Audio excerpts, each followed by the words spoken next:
3주 전에 식빵과 사과 그리고 귤 또 물 한 병, 그다음에 과자 한 봉지 이렇게 종이 봉투에 넣어가지고 이제 홈레스들에게 음식을 나누어 주기 위해서 나갔습니다. 제가 살고 있는 집 주변에 뷔페 식당이 있는데 그곳에 식당 주변에 가니까 그 뷔페 식당 옆쪽에 3명의 홈레스들이 무엇인가를 이제 식당에서 버린 거겠죠. 그것을 이제 땅바닥에 앉아서 먹고 있었습니다.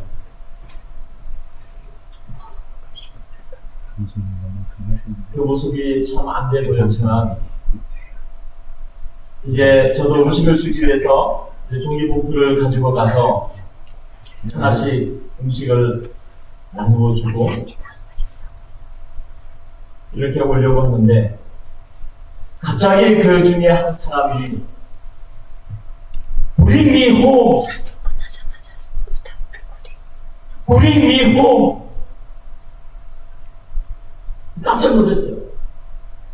음식을 나눠주고 갑자기 이렇게 몇 걸음 뒤로 뒷걸음질 쳐서 이제 오려고 하는데 Bring me home!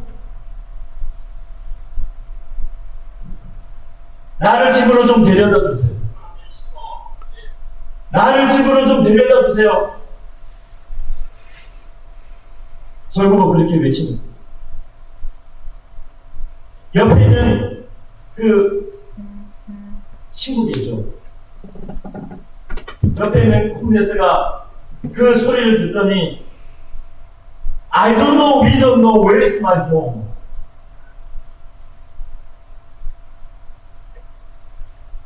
우리 집이 어디 있는지 모릅니다.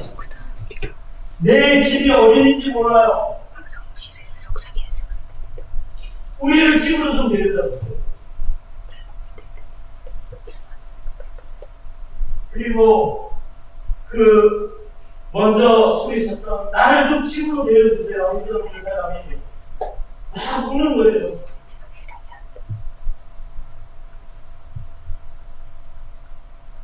입에는 음식이 가득 들어있고 눈에는 눈물이 막 흐르는 거예요. 그 소리를 들었는데 지금 설계예요? 제 발이 땅에 딱 달라붙은 거예요. 발이 떨어지지 않아요. 옮겨지지 않아요. 제 어깨에 갑자기 무슨 쇠 뭉치 같은 거를 올려놓은 것처럼 아주 어깨가 너무 무거워진 거죠.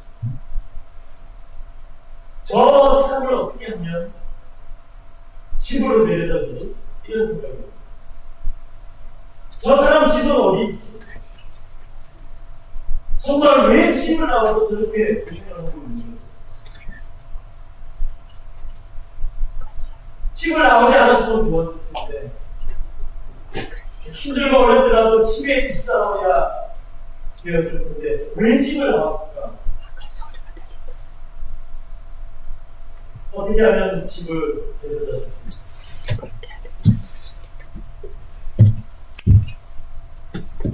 홈레스들은 집을 찾아갈 수 있을까? 자기 집이 어디 있는지 알까? 이런 생각이 그때부터 지금까지 계속해서 머리에 들고 있습니다.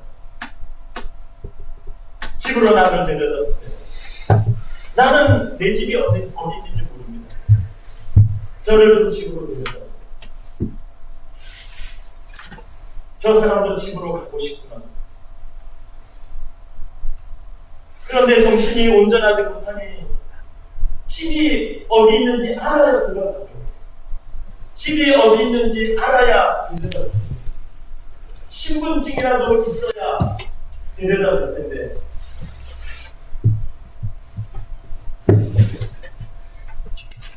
우리는 요즘에 이런 어려운 세상을 살아가면서 우리 자신들에게 아마 물어보고 있을 것입니다. 나는 저 홈레스처럼 간절히 하늘 본향으로 돌아가고 싶어 하는지. 몇 주 동안 그런 생각을 하면서 나에게는 하늘 본향으로 돌아가고 싶은 아주 간절한 절대적인 그러한 간절함이 갈급함이 없구나 하는 것을 생각하게 되었습니다. 나도 저렇게 간절하게 본향으로 돌아가고 싶어하는 마음이 있었으면 참 좋겠다. 그날 밤에 늦게 이제 집으로 갔는데 집에 가서 좀 있으니까 아이가 이제 집으로 돌아왔습니다. 문을 열고 아이가 집으로 돌아오면서 아빠 이제 다녀왔습니다. 다른 때는 그 말이 늘 하던 말이고 뭐 특별한 말이 아닌데 아빠 저 이제 다녀왔습니다.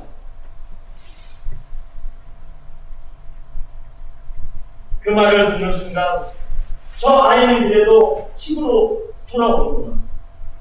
저 아이는 그래도 돌아올 집이 있구나. 집을 나갔으면 돌아와야 되는데 돌아올 집이 있었구나. 누군가 집으로 데려다 주지 않아도 집이 어디인지 알고 돌아왔구나.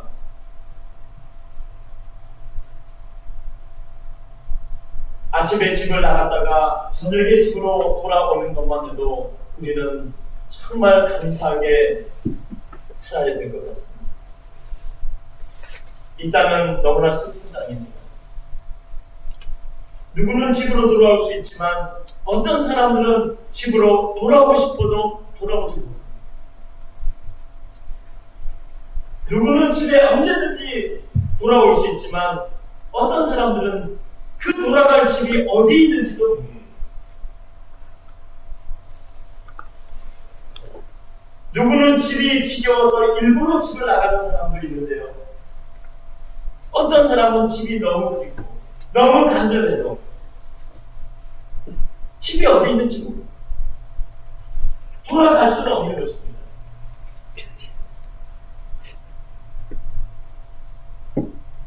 성경에는 이런 장면이 나옵니다. 출애굽기 3장에 보면 하나님이 모세에게 내가 너를 애굽의 바로에게 보내야 되겠다.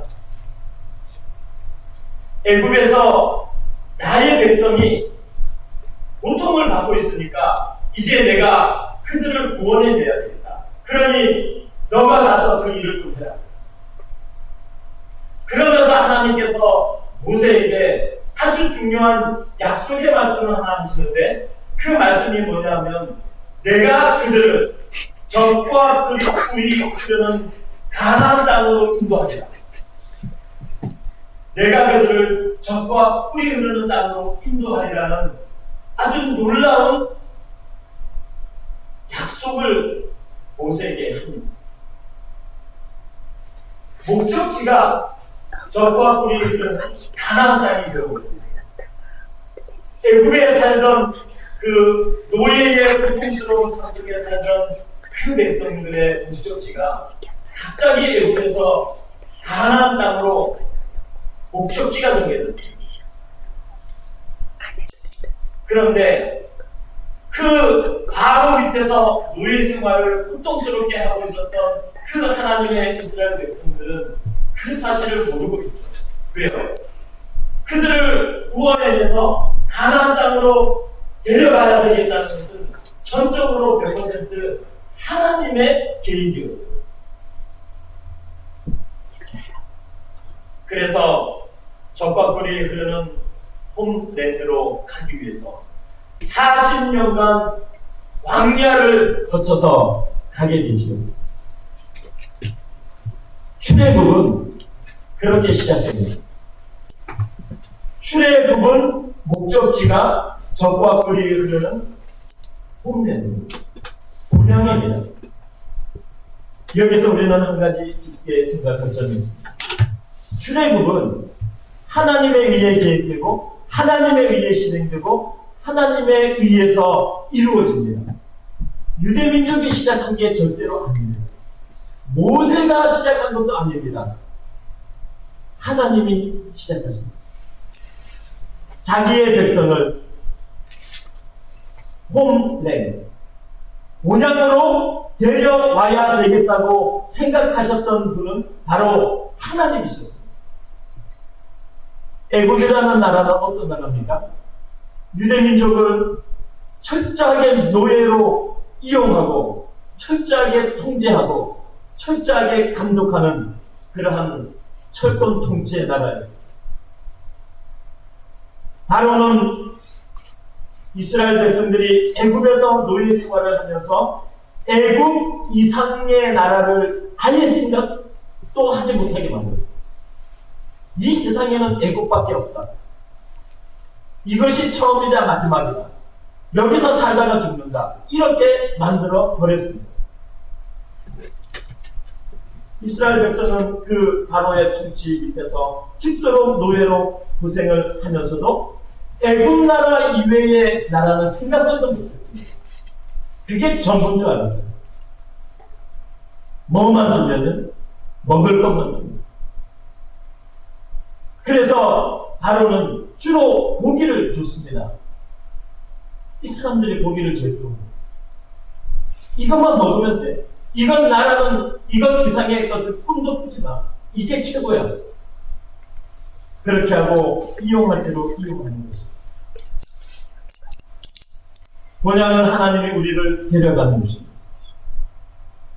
우리 스스로는 본향에 갈 수가 없어요.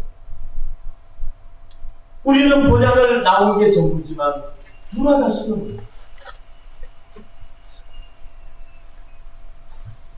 이스라엘 백성이 가나안 땅으로 가기 위해서 40년을 광야를 통과했던 것처럼 예수님은 유대 광야에서 40일 동안 지내셨습니다.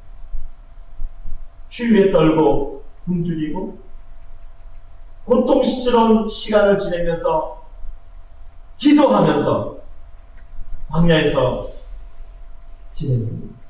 여기서 우리가 한 가지 생각해야 될 점은 광야에서는 오직 하나님이 함께 주셔야만 살아남을 수가 있습니다. 진짜 광야에서는 오직 하나님의 은혜가 있어야만 살 수가 있습니다. 그래서 만나도 물도 구름 기둥도 불 기둥도 광야에서 만나는 외부의 적들을 막아주는 것도 광야의 풍토병에서 보호되는 것도 오직 하나님의 은혜로만 이루어졌습니다. 완전히 하나님만 의지해야 되는 것이 광야입니다. 하나님의 은혜가요, 광야에 있는 사람이 누구든지 상관없이 절대적으로 필요한 것이 광야입니다. 지금 우리가 살고 있는 이 땅은 광야입니다. 내가 내 힘으로 살아간다고 오해하고 있으면 안 됩니다. 이 광야에서 코로나19라는 풍토병이 발생했습니다.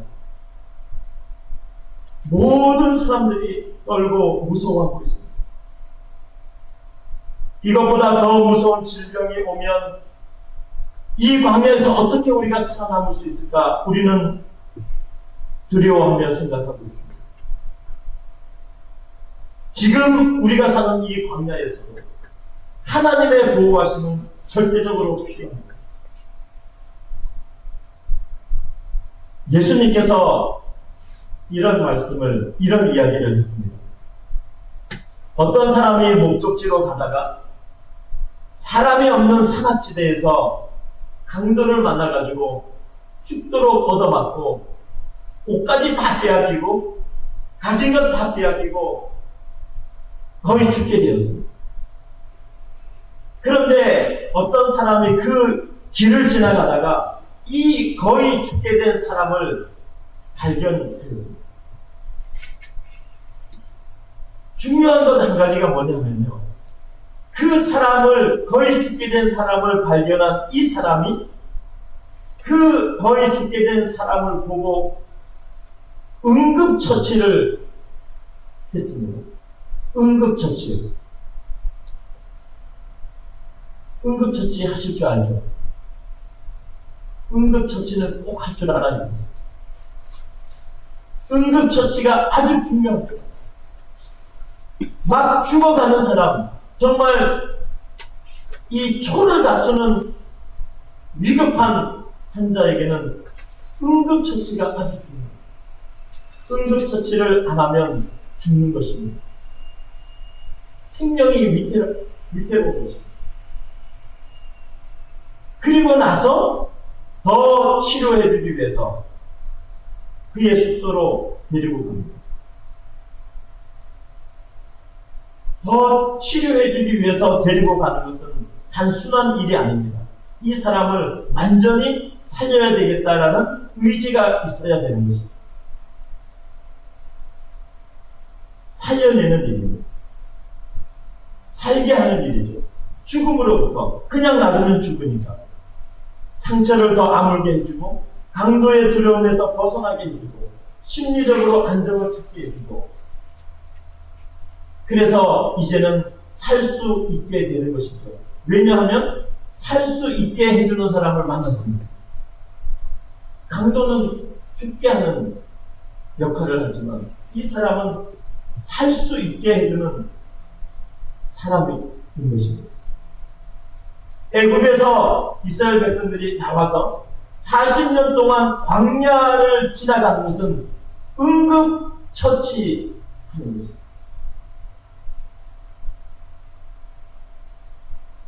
애굽에서의 모든 죄악된 모든 관습과 습관과 생활과 생각을 광야 40년 동안 응급처치를 합니다.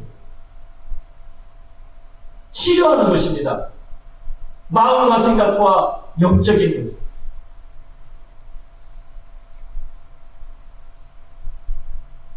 상처를 싸매주고 약을 발라주고 묶어주고 다 죽어가는 것을 치료해주고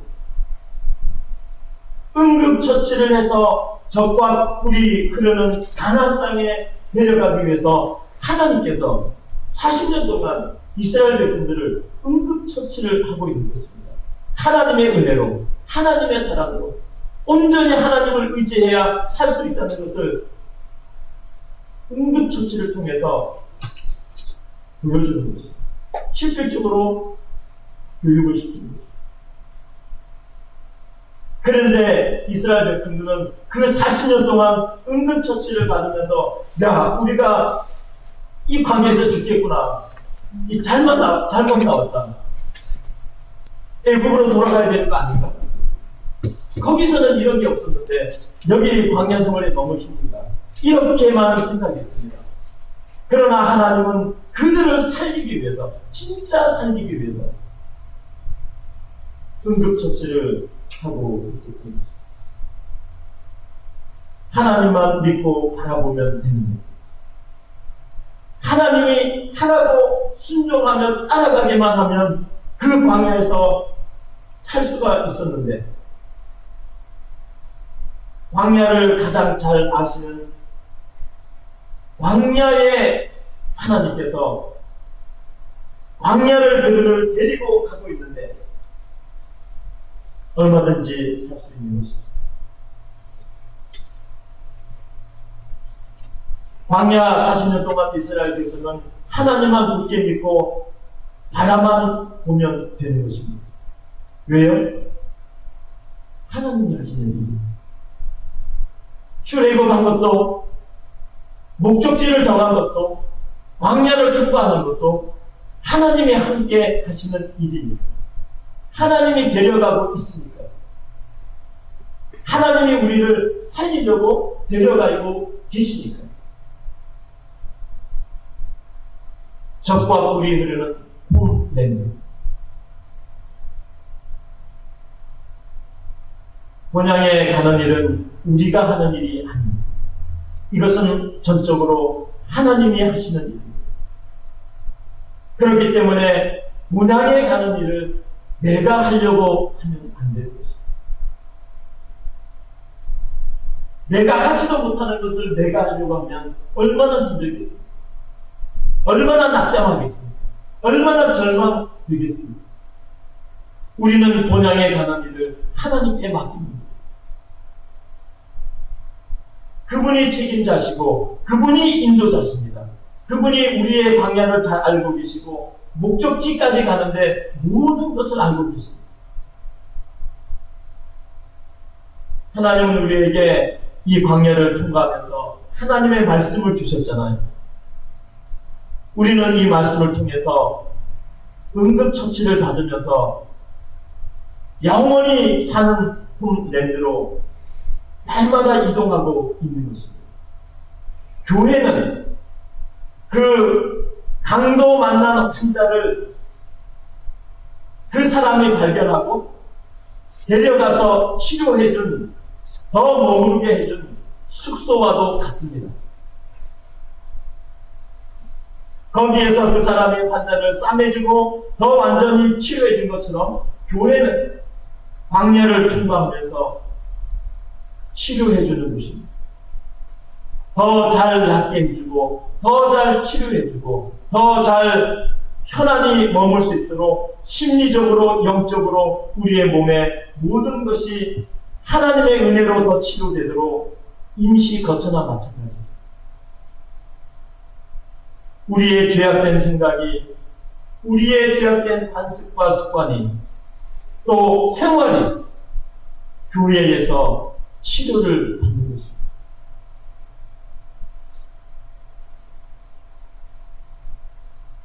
그래서 우리에게는 의사 되신 예수님이 계십니다.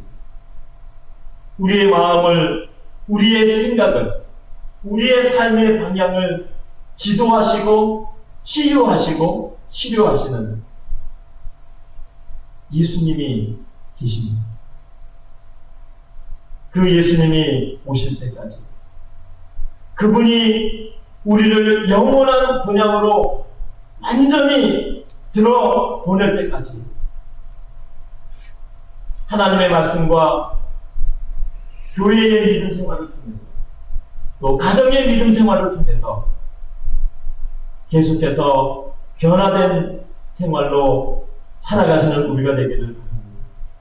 주님의 말씀으로 치료받고 성령의 은혜로 위로를 받고 우리에게 맡겨주신 그 분의 일을 우리가 성실하게 행하면서 서로 고통당하는 사람을 위해서 간호해주고 싸매주고 위로하면서 돌보는 그러한 광야에서의 우리의 삶의 여정이 되기를 간절히 바랍니다.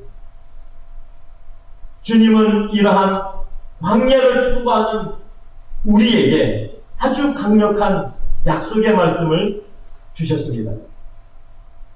요한복음 14장에 있는 예수님의 약속의 말씀을 읽어드립니다. 너희는 마음에 근심하지 말라. 하나님을 믿으니 또 나를 믿으라. 내 아버지 집에 거할 곳이 많도다. 내가 너희를 위하여 처소를 예비하러 가노니 가서 너희를 위하여 처소를 예비하면 내가 다시 와서 너희를 내게로 영접하여 나 있는 곳에 너희도 있게 하리라. 아멘. 나 있는 곳에 너희도 있게 하리라. 홈랜드는 하나님과 내가 같이 있는 곳이 본향입니다. 절대로 떨어지지 않는 곳, 나가 있지 않는 곳, 혼자 헤매지 않는 곳, 하나님과 우리가 내가 같이 있는 곳이 본향입니다. 점점 더 어려워지는 광야 생활이지만 하나님의 말씀과 가정과 교회에서의 믿음의 생활을 통하여 하나님과 계속해서 동행하시고 이 약속이 이루어지는 그날까지 믿음으로 승리하는 우리 모두가 되기를 간절히 바랍니다. 하늘에 계신 아버지